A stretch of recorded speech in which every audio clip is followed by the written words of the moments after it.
Welcome back, everyone. Going into the second hour here of week 24. Describe to us the spell, Dan. uh, Radiant consumption, where just all this angelic fury just builds up inside of me and just it bursts out, and my wings come flying out of my back. They're not wings that can fly. They're just like sort of like Diablo style wings, where just like Wings of light. tentacles of light. Just my eyes start glowing bright light, and it also does bright light around me in 20-foot radius. So like And at the the whole room end, just the end of each of your turns, you and each creature within 10 feet of you takes radiant damage. Is that right? radiant damage equal to half my level. All right, so two damage to you and everything around you every time you end a turn. This is Since I'm celestial, I'm resistant, so I only take one. Yeah, that's right. Yeah. this is the first time Gail's ever seen this, so I think he like hops backwards and looks at Azrael and is like, "Caw." Just stares at you, like very confused as to what's happening right now. Okay. So what do you do after your like light bursts forth? I point at her and I'm like, "You take that back about the fountain." And she like kind of winces at the light and like puts her hand up and scowls and she's like, "No, I never take back what I said. You can drown in your fountain of sewage." And I think she's waiting for you to like attack, but she's basically just talking shit right now. She wants to see if you're gonna like actually fight her. So I guess you and her and are either of you like Berg? Did you and Radiant or Jubilant Gale? Did you back off so you're outside of the 10-foot? I mean, I'm right now. My interest is on Azrael fucking turning into a Super Saiyan Angel cleric or paladin. So I'm really waiting on that to occur. Something. Well, yeah. else Where are you standing in regards to him? Are you within the like writhing aura of light, or did you back off? I backed off because I was confused. I'd never been. It is frightening. Yeah, I'd never been around this aura before. Or understood. I don't understand what this aura means, so I backed out of it. Sure. I don't know if Berg knows what that aura is yet. Okay, sure. You're about to find out. Yeah, exactly. He's just standing in it. Okay, so yeah, Berg and the monk both take 2 damage. And then Azrael, you take 1. Okay. I mean, as a player, I'd like to back out, but as Berg, now you have a Berg reason. doesn't know about this, and he has no reason to be like, all right, well, you're doing something cool. Like you're getting a celestial sunburn now. But yeah, so she's just kind of like glaring at you, tense, like waiting to see if she's gonna have to fight all 3 of you or what. But she refuses to back down. She's like, I no. shout at her again. By the fury of all the heavens, you spit in our face, and you mess with powers that are beyond even your meager mortal existence. And the fury of all the heavens will come down on you, because that is my holy mission, to smite those that insult the fountain. So you take that back right now. He's like toddlers. She looks at you and she says, "I'm not impressed by your fireworks, Tianchi. Why don't you draw your sword and see who the fates are in favor of today?" But she's still like, she could just lunge at you. She could attack you, but for like I don't know. You can't tell why, but she's holding back. And it's not because she's scared. Can I make an insight check to see like why this person hasn't fucking done anything? Like if it's maybe that they can't attack us first because then they're passing some law or something like that. Or stepping. I mean, she already punched him, but you can make an insight check. 7. Okay. That was yeah, you're not really sure why. I'm still confused by the bright light. Yeah, there's something going on here, but you're not sure what it's about. Are you under orders not to attack us? She scowls and she says, "No one could give me an order like that. I attack who I please." No one except grasping hands. She looks at you and she says, "No, I just like this tea house and don't want to see it ruined with your blood. Liar. She's like, I tell only the truth, Tanshi. But if you push me, and she like kind of like lunges at you like a little bit, like a I don't even flinch. Then it's like, that's when I cancel the effect. I bring it in, and I'm just like, I just realize you probably don't even know where he is, and start walking away. So you turned your back on her, and she's like, "This isn't over, Tianxi. It's not. You'll see." And she looks at you, Berg, like, "You want to fight me? Like, come on." Berg's just like looking at her like, just walks out. Trying to emulate what my compatriots are doing, I walk out as well, but I turn to her in the voice of the 5-guard captain that was in our room. I tell her that we own this place, and then I walk out. So she like brushes off her shirt, and there's little flakes of like where the clothes have like singed from the radiant light. So she kind of brushes off some ashes off her shirt, and she's like, "I'll fight you too, Bird. I'll fight all of you. I don't care." She's like literally like any kid from fucking Bethesda game. I'll fight anyone. Elders, dogs.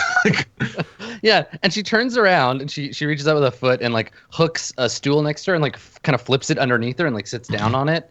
And she like pounds the table and she's like, "Where's that tea I ordered?" And just starts shouting at the back of the tea shop. And before I leave, I'm like, "Oh, I forgot. This is all you care about." And I flick a silver piece at her. "Here, sorry for your clothes." Yeah, hit her in the face with it. Hit her in the face with it. Okay, hold on. Let me see if she can catch it in midair here. Let's see if she does. Oh yeah, no problem. So you flick it to her, and she like reaches up and grabs it and puts it on the counter and like spins it. And as you walk out, we just get a shot of the silver coins spinning around on the counter, and then you in the background leaving the tea shop. Let's just reflect here on the rolls. So far, the players have rolled a 7, a 20, a 9, a 13, a 16, a 10, a 7. Adam has rolled a 19, a 21, and a 22. Yeah. We'll continue with more updates later on in the episode. This is not a good roll save. I rolled a 16. That's okay. That's all right. not high. Okay. All right. So so you step outside, and the crowd that like fled the tea shop when you went all Super Saiyan, they're all kind of standing around outside, waiting to see if it's safe. And when you come out like not covered in blood, the people kind of look at each other like, "What happened in there? What's going on?" And like I think Berg just mutters to the crowd, you catch like, somebody. "Oh, Well, you man." catch somebody. You overhear somebody being like, "Ask them." "No, you ask." "No, you." And like kind of pushing each other. Berg's just like, Nobody's dead, unfortunately. And I shout to the crowd, "She dared insult the fountain. The disgustingness of that act just infuriated me." Berg's just not like mouthing worth- this as he's saying, "Is like, well, I don't want her non-believer blood spilled on this floor of this establishment. May the fountain change her ways." And march through the crowd. Sure. Yeah, you push your way through the crowd and back out into the street. And yeah, that people the crowd will remember what happened here today. So, where do you go after you leave the tea shop? You've had your conversation with this monk who kind of laid out how things are going around here. But you're on your own. What do you want to do? Where to now? you go to the blacksmith and see how things are going. Yeah, And maybe an update on the armor. Let's go to the blacksmith and make sure that she's actually working on her armor, because we haven't seen proof of that yet. And then Or see if she's been visited by anybody. she's still alive and all other stuff, just to go check on her. Right. Okay. All right. Da-na-na-na-na. Sure. Yeah. So you head off into the market. It takes a little while to get there, but not too long. And we cut to the outside of what was her name? Blacksmith. Blacksmith June. So June's blacksmith. You approach it, and it looks much as it did before. June isn't outside. There are a couple of like apprentices, probably her kids or nieces or nephews, outside. working a bellows and breaking down like melting ore basically to get the steel ready. And you notice two black clad monks standing not right out front, but like at the mouth of the alley next to the shop. One of them is smoking a pipe, and the other one is doing it's like practicing some kind of like knife. Like they have one of those like flip knives, and he's like practicing it, but he keeps hitting himself and like dropping the knife, picking it up, flipping it around, cutting himself, dropping it, and the other one is just smoking and like laughing and shaking his head. Does their attire remind me of the attire that the other ladies wear? And do they have? They all dress. They have a uniform. They have black like black satin like monks outfits. It's like a Shaolin monk, but in black satin. And then they wear either iron like wrist like manacles, like shackle kind of things, or like a iron chain somewhere like around their neck or across their torso, something like that. Some of them have like fur at their like wrists or feet, or like a mantle of like goat's fur or sheep's wool. But they all wear the same kind of black pajama kind of outfit. Okay. Seems comfy. Yeah. All right, so I guess take notice of them, and I make a note in my head that they're watching the blacksmith. Yeah, the one with the pipe, unless you're approaching stealthily, like looks up and notices you, but they don't come over to talk to you or do anything. They're just kind of hanging around. I guess we head into the shop and try to talk to the woman and see if she's there. Yeah. So it's sweltering hot inside. The shop is built around a huge stone furnace, and you can see its orange glow even as soon as you enter. And there's the pounding sound of hammers. There's probably like a dozen people that work in this shop. It's a big shop. And when you walk in, around the entrance, there's a big wooden, like polished wooden bar. And then behind it, there are finished weapons, kind of like hanging up on the wall. Beautiful swords. Some more unusual weapons like a flail and a couple of other things, and then there's a desk set out front with a glass case, and in the glass case there are throwing knives, shuriken, some other like smaller items, and then off to one side there are a few kind of like dress forms, like mannequins, and they have some armor on them. Mostly pieces of like metal armor, so like a shoulder piece and like a breastplate and some other stuff.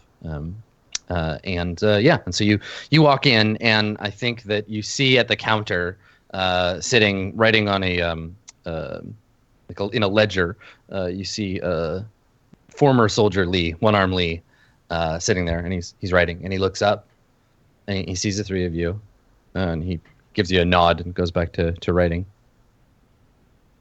Sir, is your wife here? He looks up.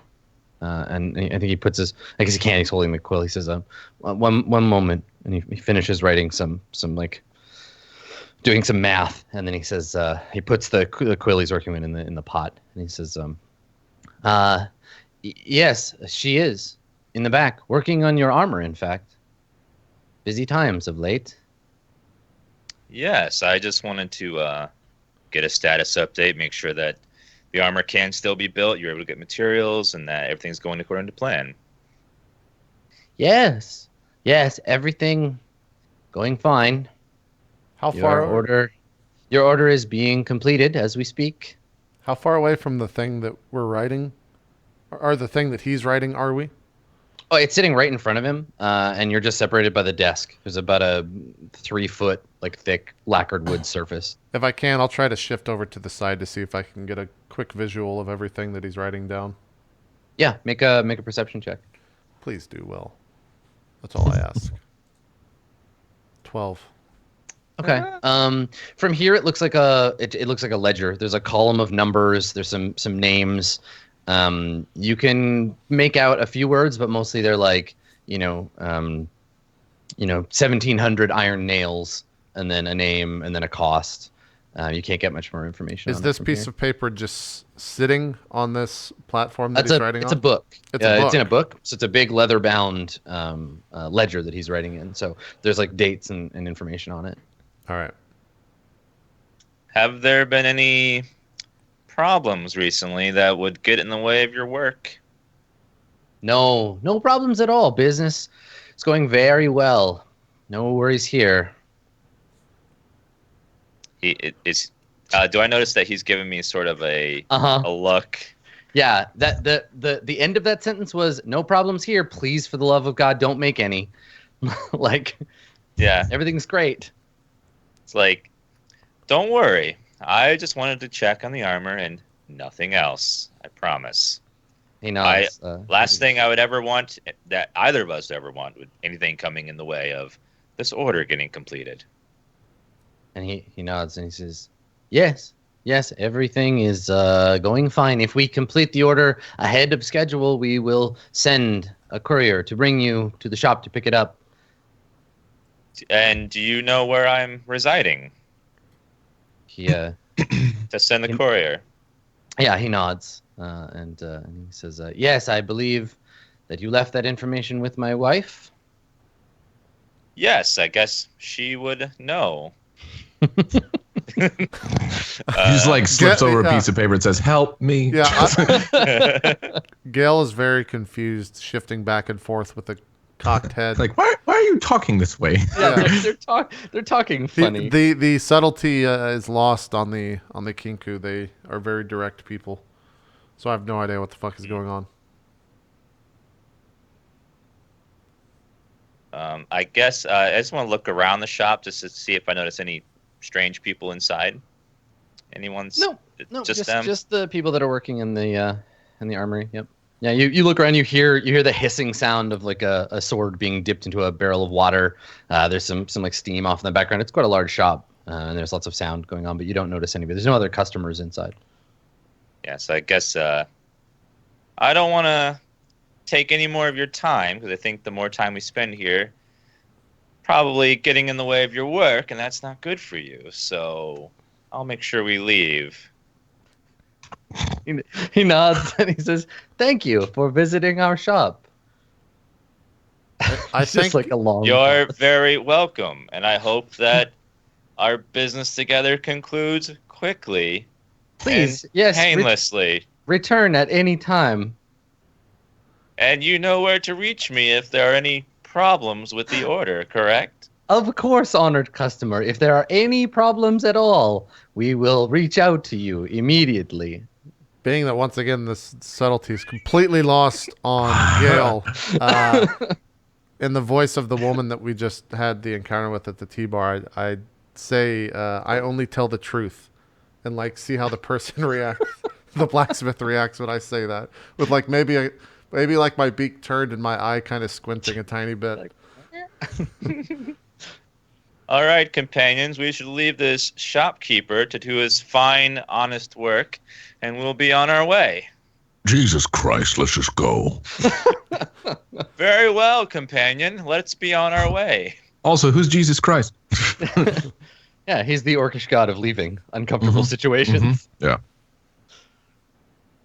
I guess we then walk out of the shop. And are those two people that were the two black garbed gentlemen? Are they still staring directly at us when we leave? So you walk out, and the one that was playing with the knife, he's holding his hand, and the other one is like wrapping a bandage around his palm. The knife is on the ground, and there's like a little pool of blood. There's also blood all over the front of his outfit. And the guy with the pipe again like looks up as you walk out the door, and then goes back to his friend who's like whining and being like, yeah, and like the guy's putting the bandage on him and like tightening it. I take this opportunity we walk over to the guy that has his hand cut, and we want I offer, oh my God, are you hurt? I have a friend here that's trained in medicine. He could perhaps tend to your wound. And they both look up, and the guy with the pipe shakes his head. He's like, my friend is fine, just a little clumsy. We appreciate your concern, stranger, but we're fine. Thank you. Oh, come now. You don't have to call me stranger. We both know who each other are. We just wanted to offer you some help for your friend here. Can I make a perception check to see if there's any other groups in eye sure. shot? 22. I knew something was going to happen. Okay. So yeah, you get a nice good look around the area. No, there doesn't seem to be anybody like lurking, waiting to spring a trap or anything. There's just these two. Okay. It's a good roll. Yeah. I Did point well. to Jubilant and says, I know he may look odd, but he's well trained in medicine. He could pass it up for you real fast if you'd like. Ma? Just started to look. I basically want them to talk as much. You have as many phrases from them as possible. Make use later if you need to. make a persuasion check, Azrael. All right. 20. It's okay. So they kind of like look at each other, and the guy with his like hand like cut, he looks at you and he's like, yes, I was practicing with my knife and slipped. Not my fault. The knife is shoddy. Something wrong with the hinge. I swear. And he like holds his hand out. And he's cut himself like not horribly, but like it's bad enough. Like you can see it's bleeding through the bandage. He puts his hand out. He's like,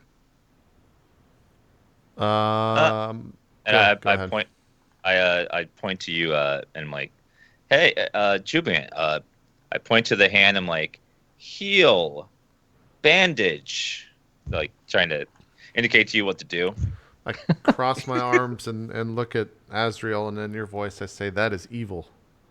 And look down at the voice and look down at the hand and look back at him. Now, even the most evil and dark of person can find themselves in need of help, and we need to show them kindness, for that's how you change the world.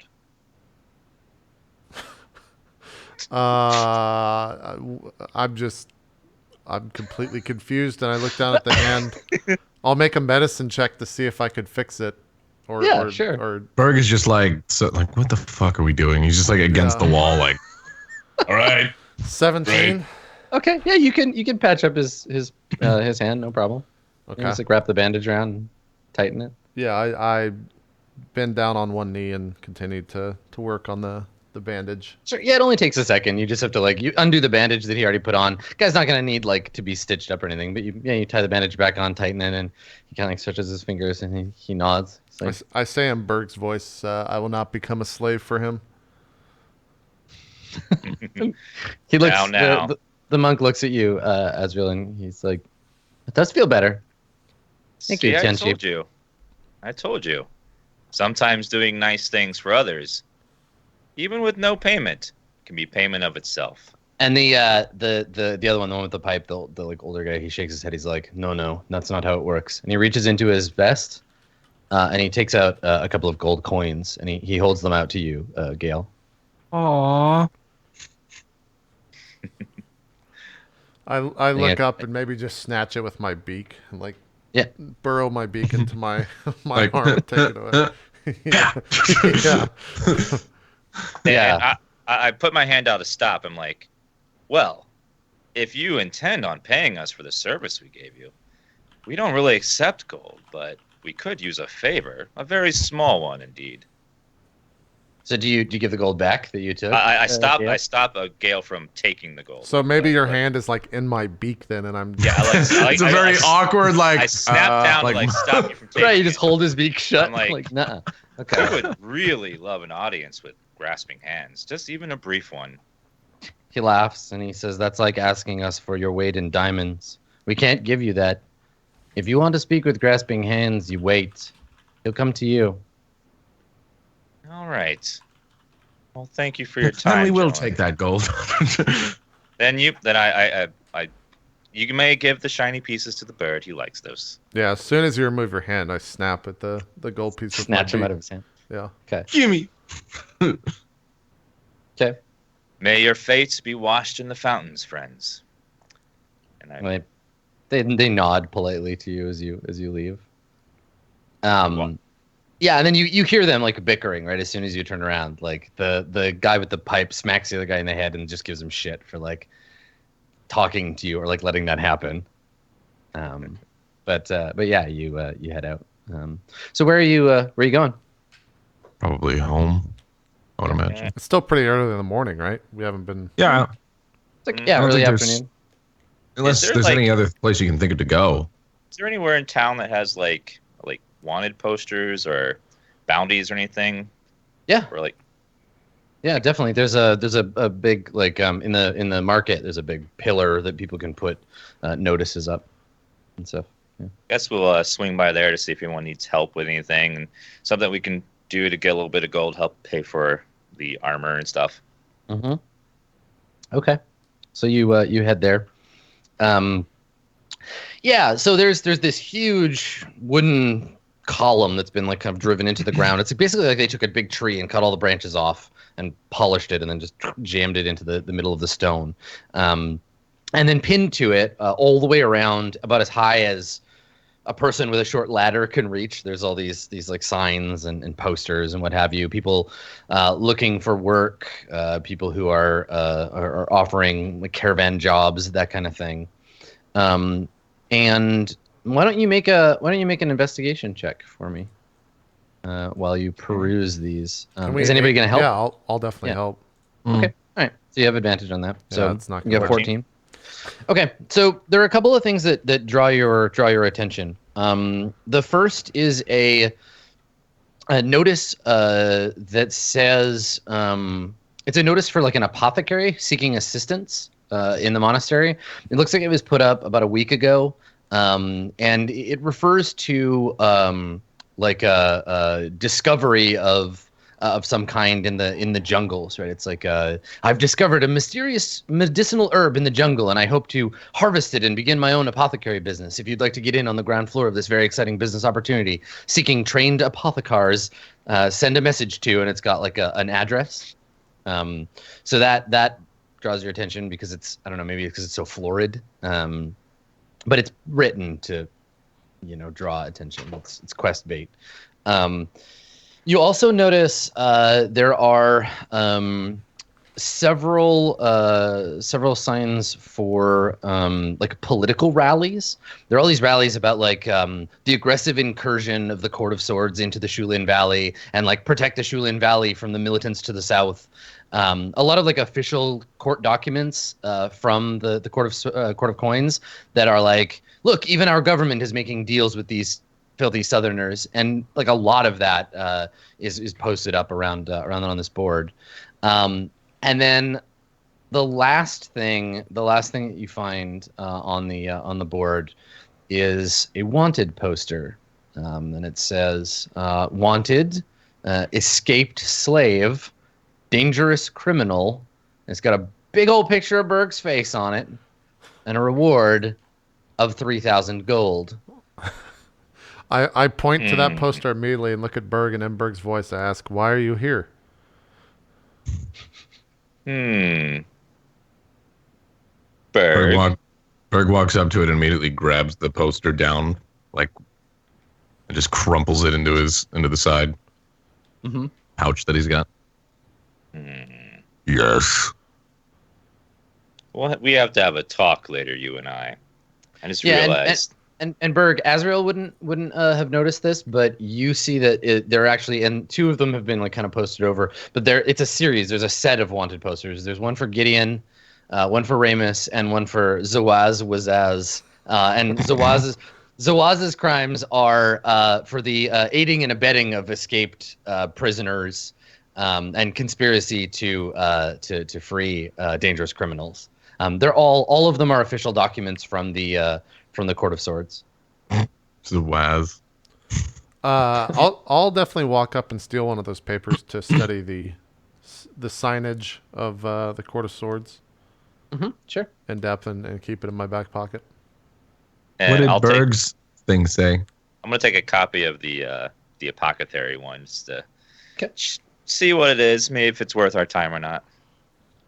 Right. Yeah. The poster, Berg, basically, it just like lays out your crimes, why you were arrested in the first place and put in prison, and like that you're incredibly dangerous, and basically says like you will know him by his countenance, and it has the picture, and by the bracer of servitude that he wears, and then that there's a prize of 3,000 pieces of gold for the bounty on your head, and it's very much definitely wanted, dead or alive.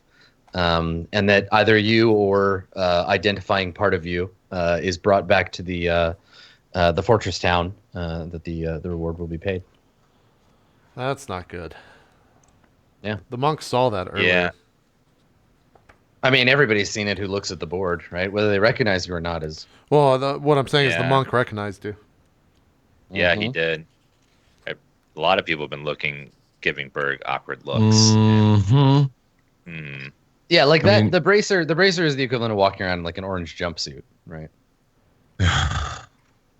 Let's get this bracer off, boys. Let's go. Well, What do there's you think? one We just easy bang it way to against get the it rock? off. Yeah, it's true. There is. Let me take one swipe and it's gone. True. That's true. I guess seeing as there's nothing else really of interest, I look at the apothecary one and where does it say to go to talk to this person? There's an address in a slightly up tier part of Bahia. It's like Sun Street, 5th block, 4th tier. Up a level from where you are. And how early in the day is it? Still like late morning, would you say, or? It's just after lunch. All right, I guess since we don't really have much else to do today, that we'll just head over to the apothecary and just see if this quest is full of shit or not, and if it's worth our while, because we could use gold right now. Because these people, the villains, just want gold. Okay. All right, Sounds so good. we'll start heading uptown to talk with this apothecary. Okay. So you head up to there's a main road that runs up all the way to the monastery, and I think that there's some kind of not like a cable car, but like a some kind of system that can run rich people up and down from the higher levels because it's quite a steep road and it weaves back and forth, and you can walk up and down it. There's no reason to you're not stuck in the bottom area, but you can take this thing for a fee up a level. It's from the bottom level to the next level up, it's like 3 gold a person. It's not meant for poor people, but you can pay that, or you can take the several hours walk to where you're going. I think we'll just go ahead and pay the 9 gold to go up. Okay, sure, yeah. Dan, you pay for All right. all of us, right? Yeah, I got gold. Okay. Okay, so at the bottom of this thing, there's a huge like wooden kind of wheelhouse, and inside you can hear the creaking of ropes and the grinding of the wheel that's being pushed to move this thing up and down. And there's a little wooden basket essentially you get in, and then the operator takes the money and shouts into the wheelhouse, and then there's more creaking and grinding, and you like lift off the ground and slowly are taken up to the next level. And so we get a nice clear view of the market now from sort of for the first time. So as you're pulled up in the basket, you can all see the valley kind of off to the left, and then down past the mountains. So there's the misty tops of all the trees in the Shulin Valley, and then directly in front of you is the market, and then all of the outbuildings around it, and the little neighborhoods that make up the little bowl at the bottom of Bahia of the mountain.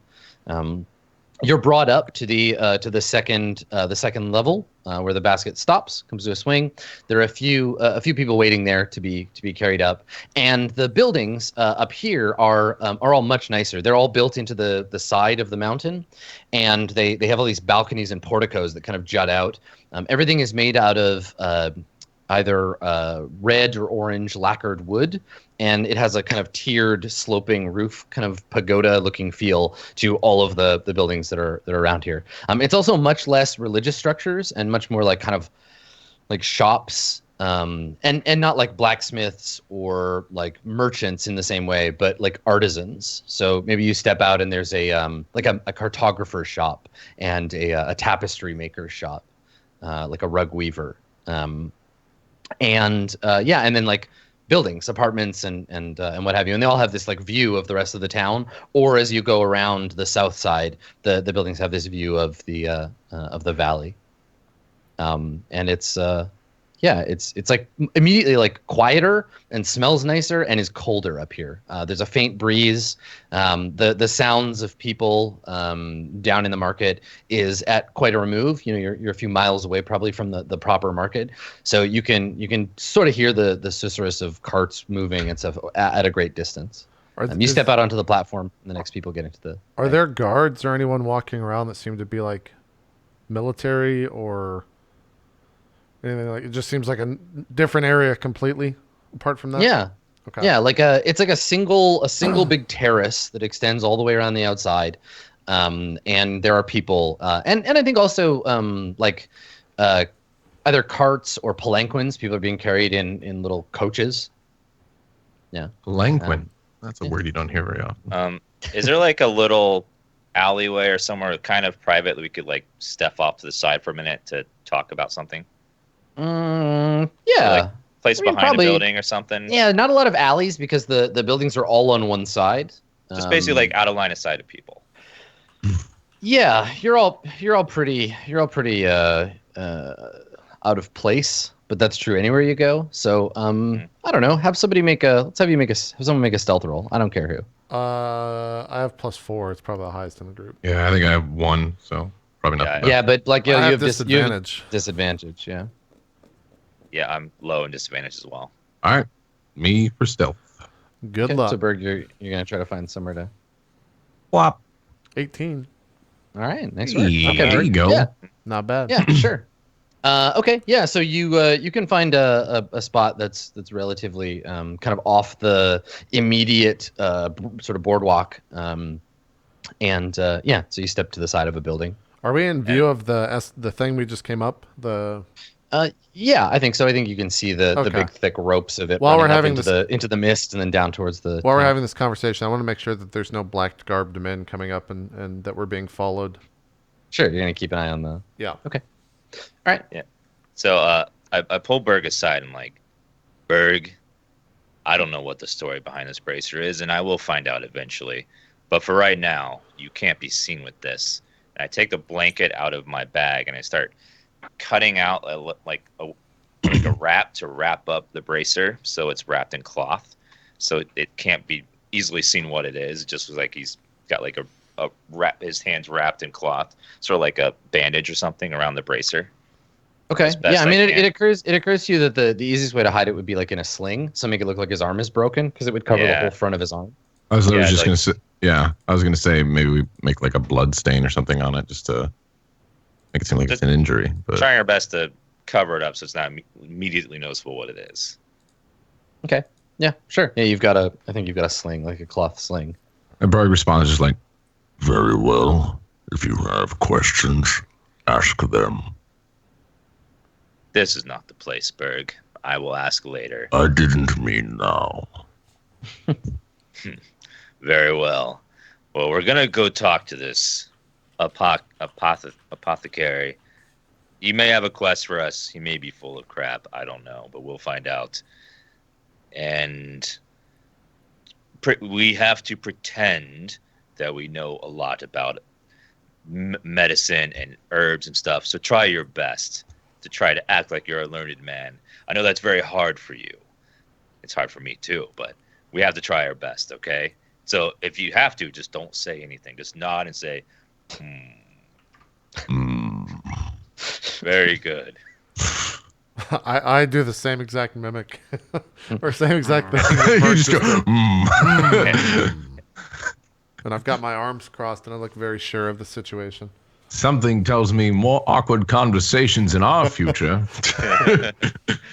And Black Gale, do you know any phrases that have you heard any phrases about medicine, potions that you could pull out?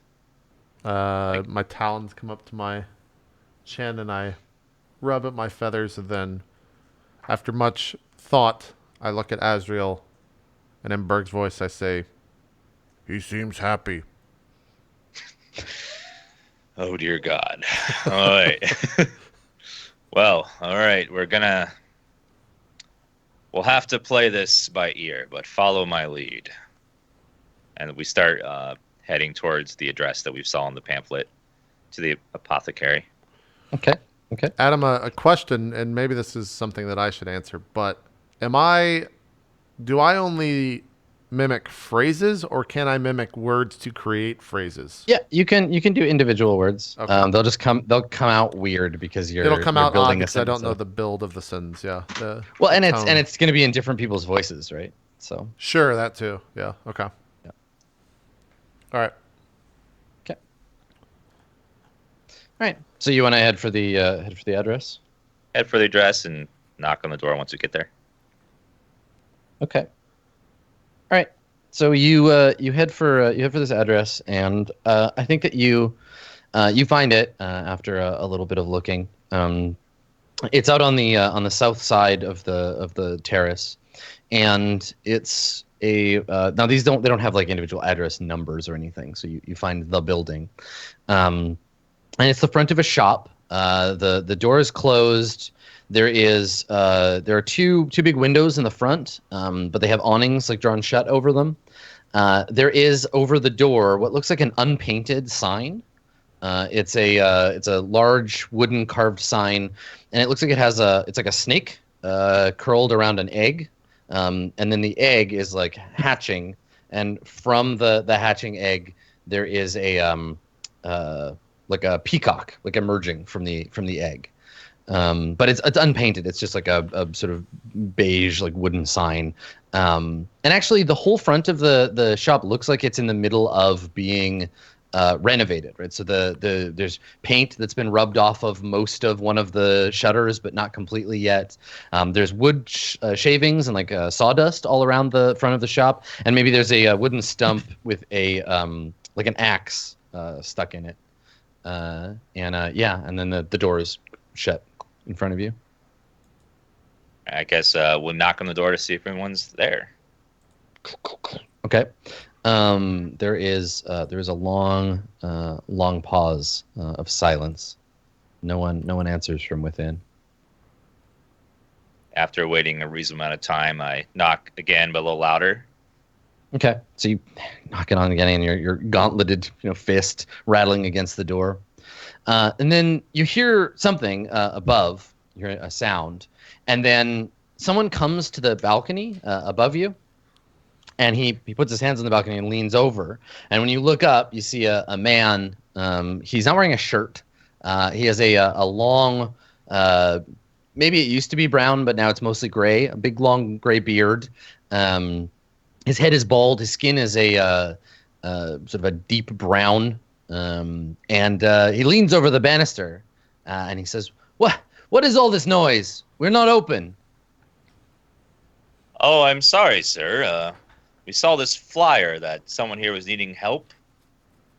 And he like looks over, and he's quite a ways up, and he can't see it. And he says, Hold on. I'm coming down." And then he goes back inside.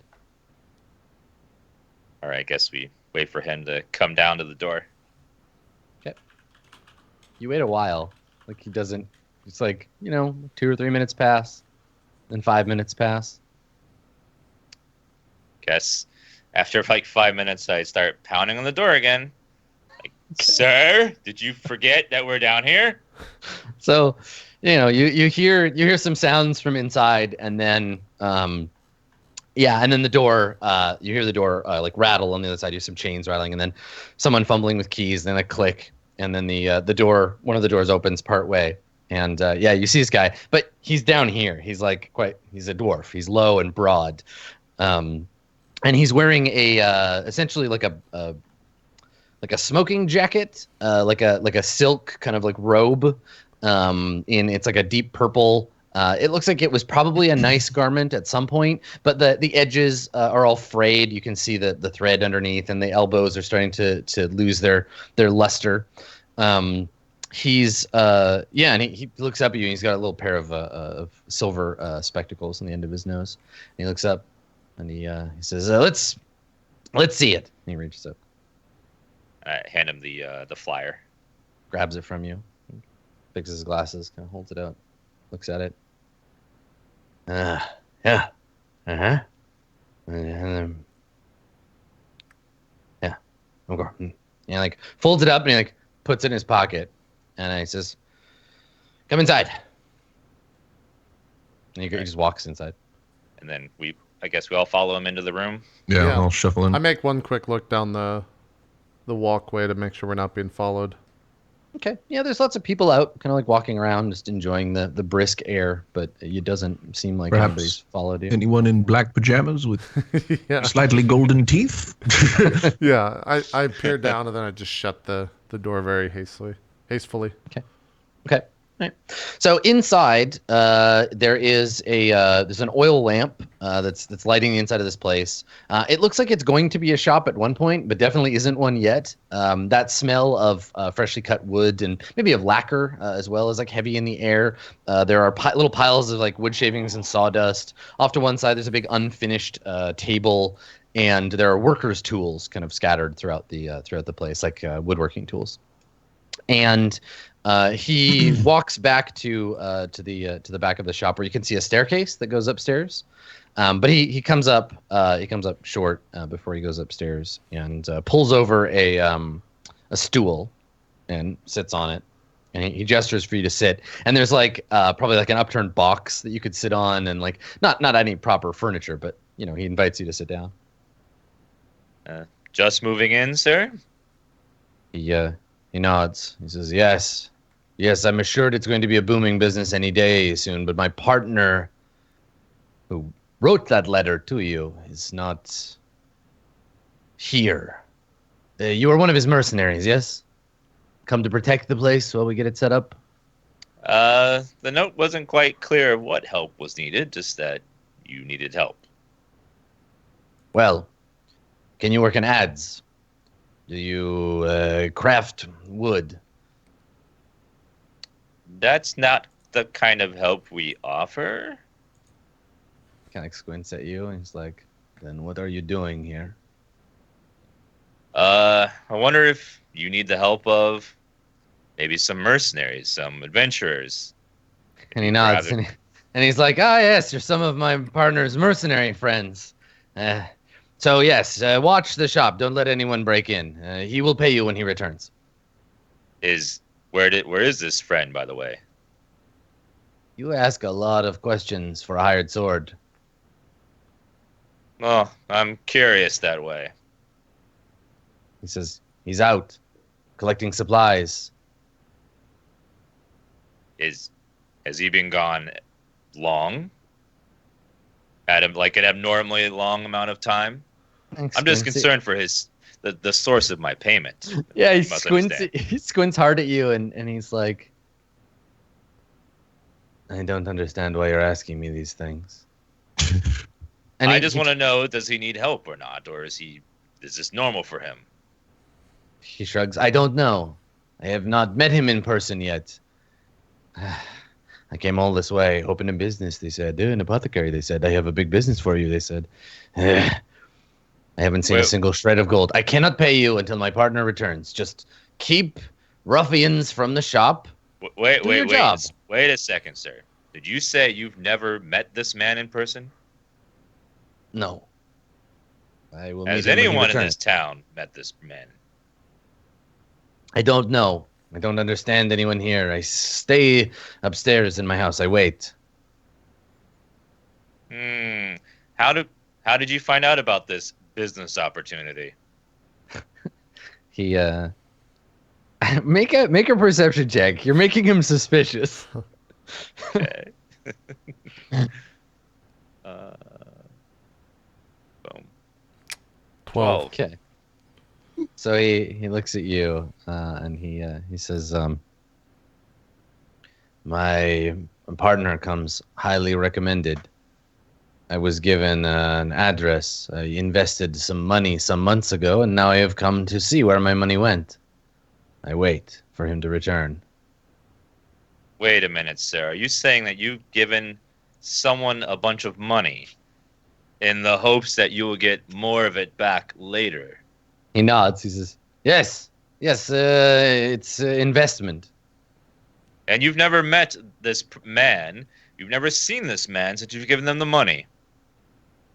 He shakes his head. No. I make the childlike laughter Just like nonstop. Just Is this not how it is done here? At home, Sir? all it takes is a good word from a friend. He's vouched for. Well, sir, I hate to break this to you, but in this part of the world, most people are not very honest. I'm afraid you may have been scammed, sir. They've taken your money and ran. And so while you're talking to him, you've noticed that his eyes have like drifted to Berg, and he's like kind of tugging on his beard, and he looks at you, Berg, and he's like, I think you I know. Where have we met before?